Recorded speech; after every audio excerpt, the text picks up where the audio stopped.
ಮತ್ತೊಂದು big breaking update ಬರ್ತಾ ಇದೆ.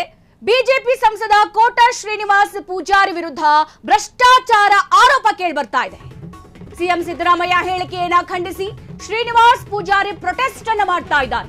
ಬಿಜೆಪಿ ಸಂಸದ ಕೋಟ ಶ್ರೀನಿವಾಸ್ ಪೂಜಾರಿ ವಿರುದ್ಧ ಭ್ರಷ್ಟಾಚಾರ ಆರೋಪ ಕೇಳಿ ಬರ್ತಾ ಇದೆ. ಸಿಎಂ ಸಿದ್ದರಾಮಯ್ಯ ಹೇಳಿಕೆಯನ್ನ ಖಂಡಿಸಿ ಪೂಜಾರಿ ಅವರು ಪ್ರೊಟೆಸ್ಟ್ ಮಾಡ್ತಾ ಇದ್ದಾರೆ. ಭೋವಿ ನಿಗಮದಲ್ಲಿನ ಭ್ರಷ್ಟಾಚಾರ ಆರೋಪವನ್ನ ವಿರೋಧಿಸಿ ಇಲ್ಲಿ ಪ್ರೊಟೆಸ್ಟ್ ಅನ್ನ ಮಾಡ್ತಾ ಇರುವಂತದ್ದು. ಸಿಎಂ ವಿರುದ್ಧ ವಿಧಾನಸೌಧದ ಗಾಂಧಿ ಪ್ರತಿಮೆ ಮುಂದೆ ಮೌನ ಪ್ರತಿಭಟನೆಯನ್ನ ಮಾಡ್ತಾ ಇದ್ದಾರೆ ಕೋಟ ಶ್ರೀನಿವಾಸ್. ನನ್ನ ಮೇಲಿನ ಆರೋಪ ಸತ್ಯಕ್ಕೆ ಬಹಳ ದೂರವಾದದ್ದು ಅಂತ ಇಲ್ಲಿ ಕೋಟ ಶ್ರೀನಿವಾಸ್ ಪೂಜಾರಿ ಹೇಳ್ತಾ ಇದ್ದಾರೆ. ಸಿಎಂ ಕೂಡಲೇ ತಮ್ಮ ಮೇಲಿನ ಆರೋಪವನ್ನ ವಾಪಸ್ ಪಡಿಬೇಕು. ನಾನು ಅಕ್ರಮ ಮಾಡಿದ್ರೆ ಸಿಬಿಐ ತನಿಖೆಗೆ ಶಿಫಾರಸ್ ಮಾಡಿ, ಕೊಡಿ ತನಿಖೆಗೆ, ಮಾಡ್ಲಿ ತನಿಖೆನ. ಸಿಎಂ ಸಿದ್ದರಾಮಯ್ಯಗೆ ಕೋಟ ಶ್ರೀನಿವಾಸ್ ಪೂಜಾರಿ ಈ ರೀತಿಯಾಗಿ ಸವಾಲನ್ನ ಎಸೆದಿದ್ದಾರೆ. ಸಿಎಂ ಆರೋಪಗಳನ್ನ ಸಂಸದ ಕೋಟ ಶ್ರೀನಿವಾಸ್ ಪೂಜಾರಿ ಅಲ್ಲಗಳೆದಿದ್ದಾರೆ. ನನ್ನ ಮೇಲಿನ ಆರೋಪ ಸಲ್ಲ, ನೀವ್ ಏನ್ ಹೇಳಿದೀರಾ ಅದನ್ನ ವಾಪಸ್ ತಗೊಳ್ಳಿ ಅಂತ ಹೇಳಿಕೆಯನ್ನ ಕೊಟ್ಟಿದ್ದಾರೆ ಕೋಟ ಶ್ರೀನಿವಾಸ್ ಪೂಜಾರಿ.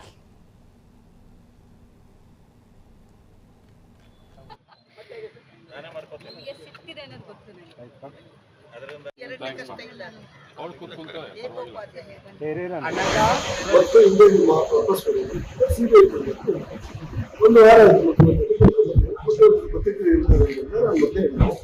ಪ್ರತಿಕ್ರಿಯೆ ಕೊಡದೇ ಇದ್ದು ಅಥವಾ ಸಿಬಿಐ ಕೊಡದೇ ಇದ್ದು ನಾವು ಗಾಂಧಿ ಪ್ರತಿಕ್ರಿಯೆ ನ್ಯಾಯಕ್ಕೋಸ್ಕರ ನಿಮ್ಮ ಕಾಲಾವಧಿ ಖಾಸಗಿ ಬ್ಯಾಂಕ್ ಕೂಡ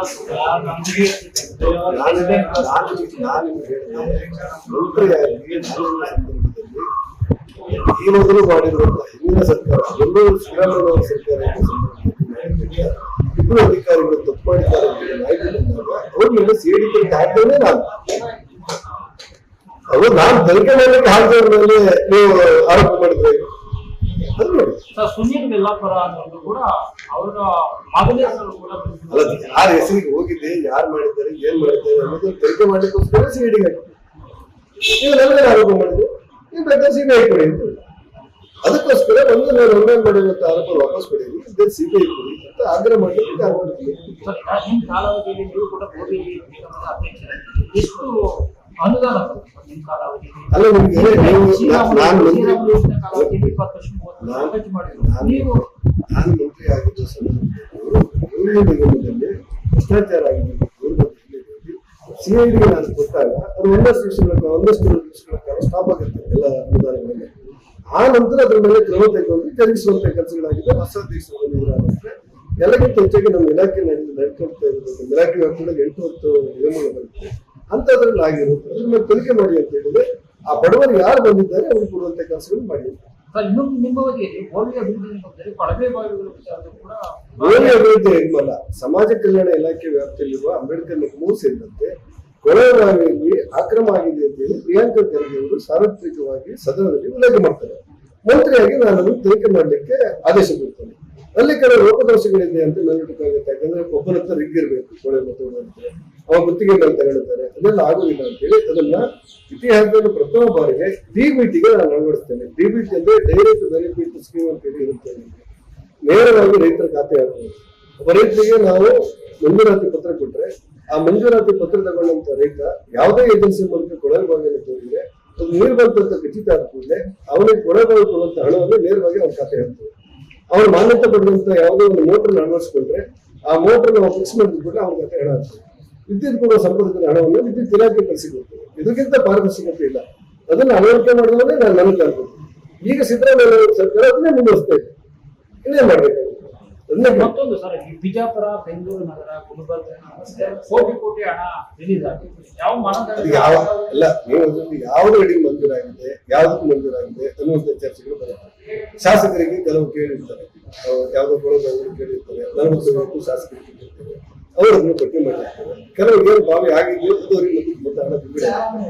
ಬಾವಿ ಆಗದವ್ರಿಗೆ ಪೆಂಡಿಂಗ್ ಇರುತ್ತೆ. ಇಲ್ಲೆಲ್ಲಕ್ಕಿಂತ ಹೆಚ್ಚಾಗಿ ನನ್ನ ಚರ್ಚೆ ಇಷ್ಟೇ, ನನ್ನ ಅವಧಿಯಲ್ಲಿ ಭ್ರಷ್ಟಾಚಾರ ಆಗಿದ್ರೆ ನೀವು ಪ್ರಮುಖ ನಾನೇ ಸಿಐಡಿ ತನಿಖೆ ಆಗಿದ್ದೆ, ಅದಕ್ಕೆ ತಪ್ಪಿ ತೆಗೆದುಬೇಕು ಸಿಬಿಐ ವಾಪಸ್ ಪಡೆಯುವುದಿಲ್ಲ ಅಂತ ತಪ್ಪೇನು. ಅಲ್ಲ, ನಾನು ನಿಮ್ಗೆ ಮತ್ತೆ ಅವ್ರಿಗೆ ಯಾರ ಮಗನ ಮಕ್ಕಳು ನಾವು ನೋಡಿಲ್ಲ. ಮಂತ್ರಿಯಾಗಿ ನಾನು ಕೆಲಸಗಳು ಮಾಡುವಾಗ ತಪ್ಪಾಗಿದ್ರೆ ಅವರು ಸಿಐಡಿ ತನಿಖೆ ನಾನೇ ಹಾಕಿದ್ದೆ. ಇನ್ನು ಯಾರ ಮಗ ಯಾರು ವ್ಯಕ್ತಿ ಎದ್ದಂಗೆ ವಿಷಯದ ಮೇಲೆ ಸರ್ಕಾರ ವ್ಯಕ್ತಿ ಮೇಲೆ ಅಲ್ಲ. ಹಾಗಾಗಿ ನ್ಯಾಯ ಧರ್ಮದ ಪರವಾಗಿ ನಾನು ಕೂತ್ಕೊಂಡಿದ್ದೇವೆ. ಬಾಬಾ ಸಾಹೇಬ್ ಅಂಬೇಡ್ಕರ್ ಪ್ರತಿಮೆ ಮಾರಾಟ ಮಾಡಿ ಗಾಂಧಿ ಪ್ರತಿಮೆಯಲ್ಲಿ ಕೂತ್ಕೊಂಡು ನಾನು ಮುಖ್ಯಮಂತ್ರಿಗಳ ಆಗ್ರಹಪಡಿಸ್ತಿದ್ದೇನೆ.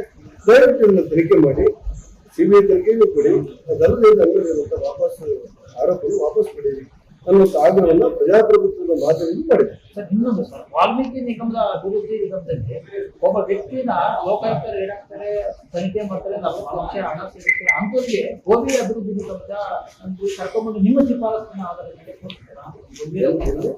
ವಾಲ್ಮೀಕಿ ನೀವು ಸುಮ್ಮನೆ ಎಕ್ಸ್ಲಿಕ್ಕೆ ಕೇಳ್ತಿದ್ರಿ ಅಲ್ಲರಿ, ನಾನು ಶಿಫಾರಸ್ ಆಯ್ತು ಅಲ್ಲ, ಅವ್ನು ಯಾಕೆ ಕೊಡಿಸ್ಬೇಕು? ಯಾರೊಬ್ಬ ವ್ಯಕ್ತಿ ನಾನೇ ಯಾಕೆ ಕೊಡಿಸ್ಬೇಕು? ಸರ್ಕಾರಿ ಪ್ರಕಾರ ಅಧಿಕಾರಿಗಳು ಇರ್ತಾರೆ. ಆ ಅಧಿಕಾರಿಗಳು ಏನಾದ್ರು ತಪ್ಪು ಮಾಡಿದ್ರೆ ಅವ್ರನ್ನ ತನಿಖೆ ಮಾಡ್ಲಿಕ್ಕೆ ಸಿಐಡಿ ನಾನೇ ತಪ್ಪಿಸ್ತೇನೆ, ಮತ್ತೆ ನಾನೇ ಕೊಡಿಸ್ಬೇಕು. ಇದು ನಿಮ್ಗೆ ಗೊತ್ತಿದೆ ಹೇಳಿ.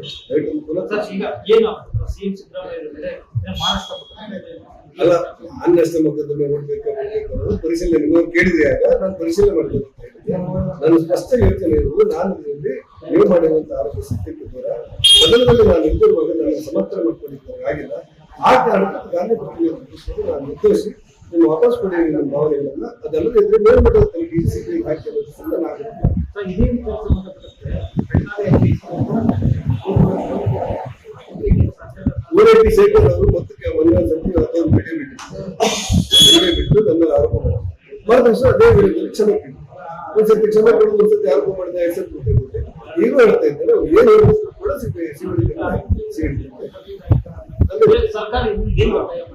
ಸರ್ಕಾರದಿಂದ ಹೇಳಿದ್ದಲ್ಲ ನಿಮ್ಗೆ ಒಂದು ನನ್ನ ಆರೋಪವನ್ನು ಮುಖ್ಯಮಂತ್ರಿಗಳು ವಾಪಸ್ ಪಡಿತಾರೆ. ಅದಲ್ಲದೆ ಇದ್ರೆ ಈ ಸಿಬಿಐ ತನಿಖೆ ಕೊಡಿ ಅನ್ನುವಂತ ಆಗ್ರಹ. ಕ್ಷಣ ಕ್ಷಣದ ಸುದ್ದಿಗಳಿಗಾಗಿ ಫ್ರೀಡಂ ಟಿವಿ ಸಬ್ಸ್ಕ್ರೈಬ್ ಮಾಡಿ, ಲೈಕ್ ಮಾಡಿ ಹಾಗೂ ಫಾಲೋ ಮಾಡಿ. ಹೊಸ ಸುದ್ದಿಗಳ ನೋಟಿಫಿಕೇಶನ್ಗಾಗಿ ಬೆಲ್ ಐಕಾನ್ ಮೇಲೆ ಕ್ಲಿಕ್ ಮಾಡಿ.